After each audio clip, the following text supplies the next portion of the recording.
pour les militaires. Exercice Papang sur l'île de la Réunion. Ce dernier a réuni les forces armées dans la zone sud de l'océan Indien ou Fazoy, les forces partenaires de la Commission de l'océan Indien et les forces malgaches, mauriciennes et séchelloises. Pendant cet exercice, les Fazoy ont mis en œuvre des tactiques requérant une grande technicité, comme les opérations amphibies et aéroportées qui sont essentielles dans un environnement insulaire. Cette collaboration a permis de s'entraîner avec les partenaires pour faciliter la capacité à manœuvrer ensemble et renforcer la capacité de réponse collective aux défis de cette région. La frégate de surveillance Vendémiaire a participé à un exercice de passage, aussi appelé Passex, avec des navires américains et australiens au large des Philippines.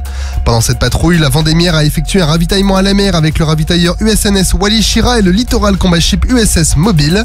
Après les entraînements de tir et le ravitaillement, les trois navires ont mené une évolution tactique conjointe pour maintenir leur bon niveau d'interopérabilité en renforçant la coopération entre partenaires, le tout dans le respect du droit international et de la liberté de navigation. L'Air Rescue Coordination Center, ou ARCC, a démontré une nouvelle fois son rôle central dans la coordination interministérielle pour le sauvetage de vies humaines. Le centre lyonnais a d'abord reçu le signal d'une balise de détresse portable.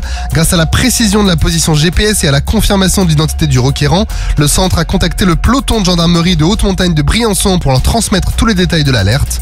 Le blessé a été repéré en 12 minutes par l'hélicoptère Chouka 5 et a été transféré vers l'hôpital le plus proche. Une seconde alerte a été émise peu de temps après. L'appel signalait 2 personnes bloquées sur une paroi dans les Calanques de Marseille. Transmis au centre lyonnais, le sauvetage des victimes a été réalisé par le centre opérationnel des marins-pompiers de Marseille.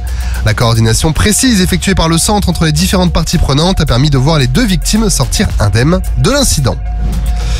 Et on connaît les noms des futurs patrouilleurs hauturiers, alors que les 7 premiers patrouilleurs hauturiers de nouvelle génération ont été commandés en novembre dernier. Leurs 10 noms de baptême ont récemment été révélés.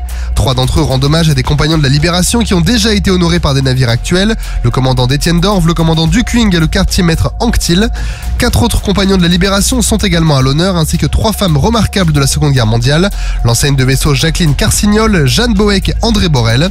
Des noms qui illustrent le courage et l'héroïsme des personnes qui ont marqué cette période de l'histoire.